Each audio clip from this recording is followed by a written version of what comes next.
Hi, you're watching Reddit Confessions, and today's story might just leave you stunned. She reached across the table, laughed too loudly, and touched his wrist. It wasn't subtle. It wasn't respectful. And it definitely wasn't meant for me. It was my birthday, but I was the only one who didn't seem to matter. They were sitting directly across from me. My wife and that man she accidentally ran into at the gym. She said he was just a friend. Someone who spots her during leg day. Whatever that means. But tonight, she acted like he was the guest of honor. The cake sat untouched. The candles had melted into themselves. People tried to keep the mood light, but you could feel the shift. Like everyone knew what was happening, but no one had the guts to look me in the eyes. Especially her. She hadn't made eye contact with me once during dinner. Not when I made my toast. Not when I awkwardly tried to hold her hand under the table. She pulled away like I was a stranger brushing past her on a subway platform. Then he leaned in, whispered something. Her eyes sparkled. I swear to you, sparkled. You ever watch someone fall in love? Right in front of you, with someone else?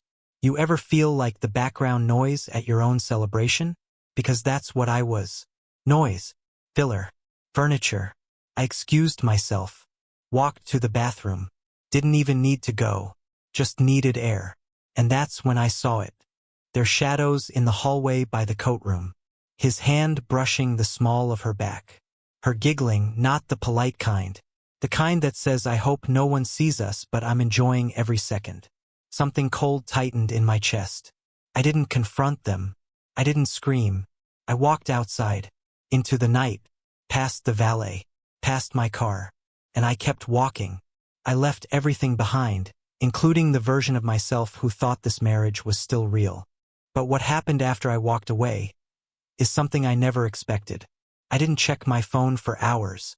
I just kept walking, past the traffic lights, past rows of bakeries closing for the night, past a couple on a bench who didn't notice me pass by. I think I envied them for a second, the way they leaned into each other like gravity itself wanted them together. Nora and I used to be like that.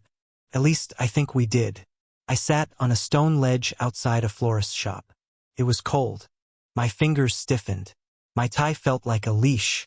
I took it off and stuffed it in my pocket like it offended me. I thought she might text. Or call. Or maybe even show up in tears, saying it was all just a misunderstanding, that he meant nothing, that she forgot herself for a second. But there was nothing. Just silence. At around 1 a.m. I caved. I opened my phone. No missed calls. No messages. Nothing but a single group photo from the party someone had tagged me in. Everyone was smiling. Nora wasn't beside me in the shot. She was next to him. Caleb. The guy with the smug grin and that too casual hand on her lower back. I zoomed in. Her eyes were locked on him. Not in a polite, friendly way. In that locked-in, starstruck way I hadn't seen directed at me in years. And just like that, something in me cracked. I'd been trying so hard to fix something she wasn't even trying to keep. The next morning, I didn't go home. I texted her and said I needed space. No reply. I waited until noon. Still nothing. Around 2 in the afternoon, I finally drove back. I parked outside the house for 10 whole minutes before going in. Her car was there. The lights were on. From the driveway, I could see the shadow of someone in the kitchen. I walked in and saw her sitting at the table, eating cereal like it was any other day. No makeup, hair tied up, calm, too calm. You just disappeared, she said, barely glancing up. I stood there, holding all the shattered pieces of the night before. You didn't notice until now? I asked. Her spoon clinked against the bowl. I figured you were upset. I didn't want to start a fight at your birthday. I nearly laughed. A fight? That was what she was worried about? Not the fact that she ignored me, flirted with another man all night, and didn't even check on me after I walked out of my own party? But I didn't argue. I didn't scream. I just sat down at the table across from her, and for the first time in a long time, I looked at her like she was a stranger, and she looked back like she didn't recognize me either. That entire day we barely spoke. Not out of anger, worse, out of sheer, dense nothingness. It felt like we were both walking through the same house with noise-canceling headphones on. She didn't ask where I went. I didn't tell her. She made coffee like always, even offered me a cup, as if the night before hadn't split the ground beneath us. I took it, said thanks, and sat by the window. I couldn't even taste it.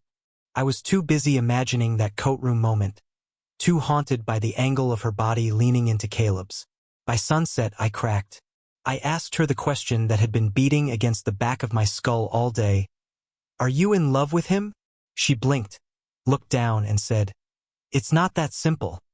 Not that simple. The most cowardly phrase in the English language. I nodded, pretending I understood, though something inside me screamed.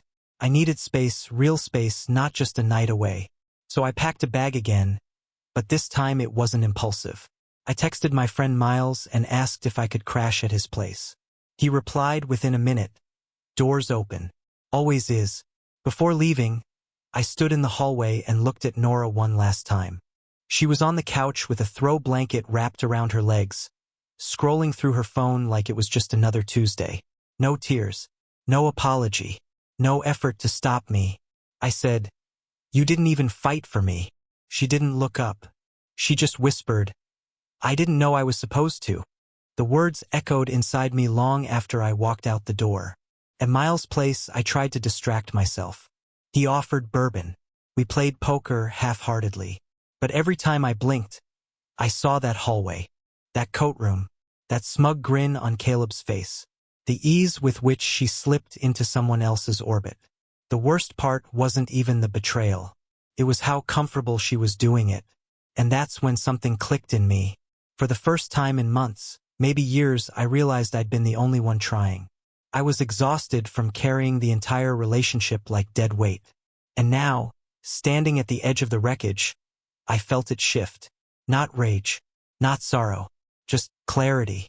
She didn't lose me. She gave me away. 3 days passed before I heard from her again. Not a call, not a text, just an envelope shoved under the door of Miles' apartment. I saw the corner of it as I walked in, soaked from the rain, my jacket dripping onto the doormat. It was cream-colored and thin. Not a letter, not an apology. It was a receipt. From a hotel downtown. 2 nights. King Suite. Her name at the top. His name underneath. Half faded in blue ink. Caleb. I didn't open the door to scream. I didn't storm into the rain to chase answers. I just stood there, holding the proof, feeling smaller than I'd ever felt in my life. It wasn't the cheating that broke me. It was how clean it all looked. No drama. No mess. Just a printed receipt for the end of a marriage. Miles came home mid-evening, caught me sitting on the floor by the kitchen with the paper in one hand and a half-finished beer in the other. He didn't ask questions. He just sat down beside me and said, "She's not worth this version of you, man." I wanted to believe him, but belief requires energy, and I had none left. Later that night, I opened my laptop, not to scroll through old photos or reread messages, but to draft something I never thought I'd touch. Divorce papers. I didn't know how to write them, didn't know where to begin. But something about typing her name into that header, Respondent, Nora Ashcroft, felt like reclaiming oxygen. The next morning, I returned to the house. Not to argue, not even to talk, just to gather what was mine. She was there, folding laundry like the world hadn't shifted. She asked me if I wanted coffee. I said no. I told her about the envelope. She didn't flinch, just nodded and said, "I thought you should know." That was it. No tears, no denial. She even tried to hand me a plastic container of leftover pasta like we were roommates splitting groceries. I didn't take it. I just looked around the house, the one we built together, and realized I didn't belong in it anymore. Before I left, she asked, "Do you hate me now?" I paused at the doorway and replied, "No, but I think I finally stopped loving you." And in that moment, I swear, it was the first time I saw fear in her eyes. I didn't go back to Miles' place that night. I drove without a destination, letting the road pull me wherever it wanted. There was something oddly comforting about not being expected anywhere, not having anyone wait up or ask questions. I ended up parked outside a 24-hour diner. Engine off. Rain tapping lightly on the windshield like it was trying to apologize for everything.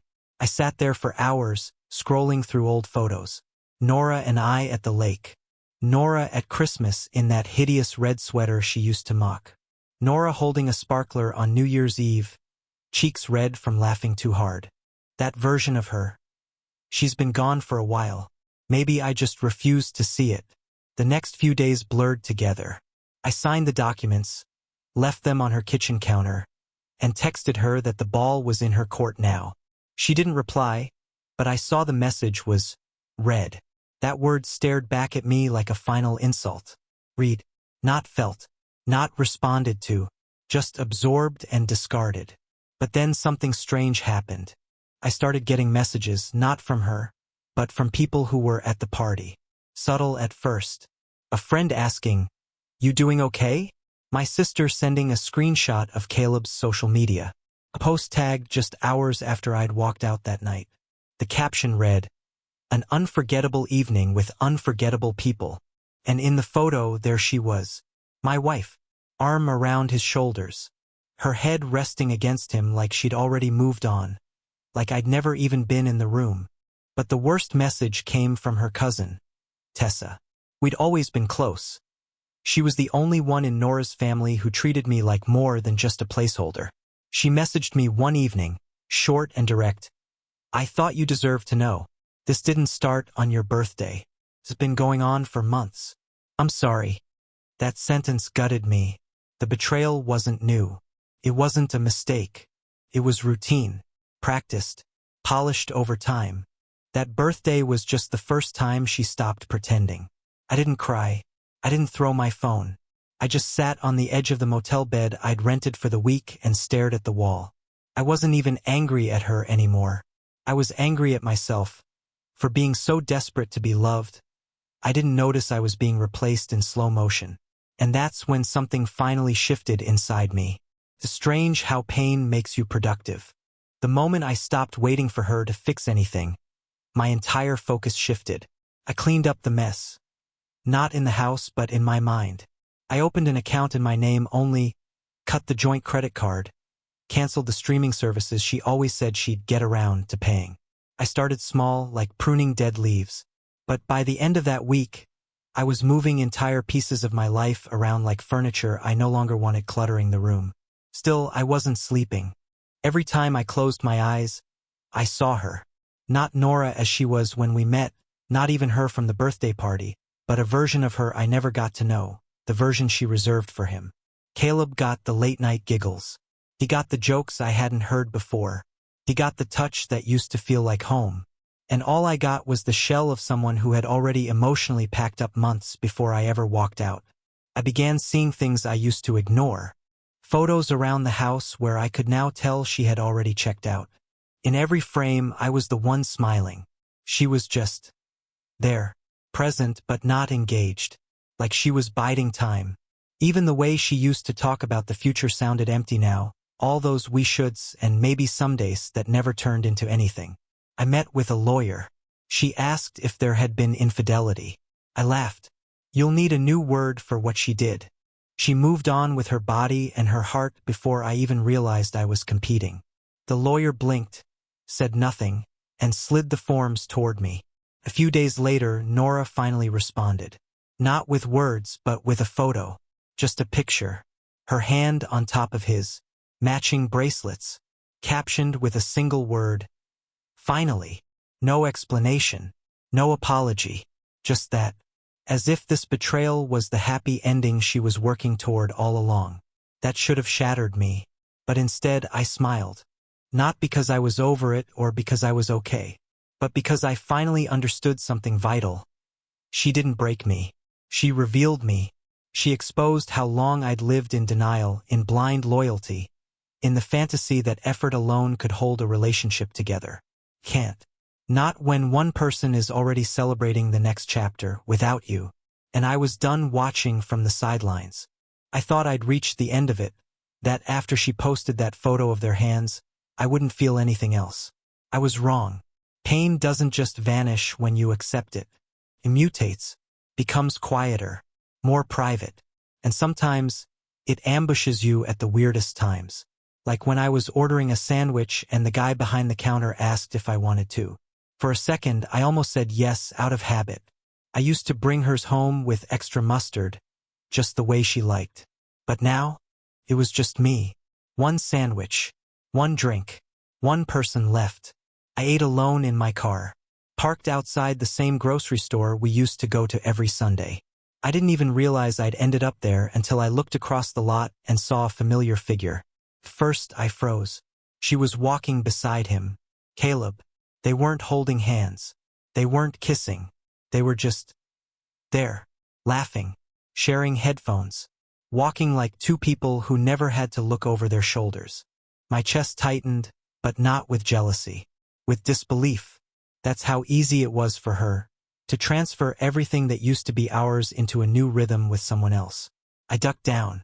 I didn't want to be seen, not because I was ashamed, but because I couldn't stomach the idea of her looking at me with pity. Like I was the guy she escaped instead of the man who bent himself in half trying to make her happy. I waited until they disappeared inside. Then I drove off without looking back. That night, I deleted every photo of us from my phone. Not out of spite, but because I didn't want to be reminded of a life I now knew was half a lie. Some of the pictures hurt more than others. One in particular. Us on a boat, wind in our hair, her arms wrapped around my shoulders. That one hit hardest. Because I remembered thinking, I've never felt luckier. And now, I couldn't even tell if she meant any of it. I didn't cry. I just stared at the empty screen where her smile used to live and whispered, I hope he was worth all this. Not to her. Not even to myself. Just to the silence. And that's when my phone buzzed. It was her. One line. No emojis. No punctuation. Can we talk? I stared at her message for 10 minutes before responding. Can we talk? Felt like a trick. Like a string dangled in front of a man already halfway out of the trap. But something in me needed to hear it. Not to rekindle anything, that part of me was long dead. I just wanted closure that didn't taste like silence. We met at a coffee shop 2 blocks from the house we used to call home. She looked nervous. No makeup. Hair messy. It was the first time in months she looked real. Not polished for someone else, not dressed for pretending. Just Nora. The woman I once loved more than air. She started talking before I could even sit down. It wasn't about Caleb, she said. It wasn't about anyone. It was about me. I felt empty, and I thought filling that hole with something new would fix it. She looked down, fiddling with her cup. But it didn't. It made it worse. Because you were never the problem. I didn't interrupt. I just let her speak. Let her get it all out. The excuses, the regrets, the apologies I knew wouldn't change anything. She asked if there was any part of me that still loved her. I didn't lie. I said, I'll probably always care about the version of you I thought I had. But that version doesn't exist anymore. And maybe never did. We sat in silence after that. But it wasn't tense. It was freeing. Like we both knew the story was over, and we didn't have to force a sequel. Before I left, she asked one last thing. Do you hate me? I looked her in the eyes and said, no, because hating you would mean I'm still holding on to this. And I'm not. I walked out into the late afternoon sun, and for the first time in what felt like forever, I didn't feel small. I didn't feel broken. I felt done. Clean. Like the pain had burned everything down, but what remained, however scarred, was finally mine again. And a week later, something unexpected happened. I found a message in my inbox from someone who saw my birthday post, asking about the band I mentioned that night. We started chatting. Nothing romantic. Just shared music, stories, jokes. Felt simple, honest, uncomplicated. And it reminded me that not everything has to hurt to mean something. So yeah, I'm okay now. Not perfect. Not healed overnight. But okay. And for the first time in years, that's more than enough. Thanks for listening to my story. If you've ever experienced something that felt like the end but became your new beginning, we'd love to hear it in the comments. What moment changed everything for you? You're watching Reddit Confessions, and sometimes the best revenge isn't anger. It's peace.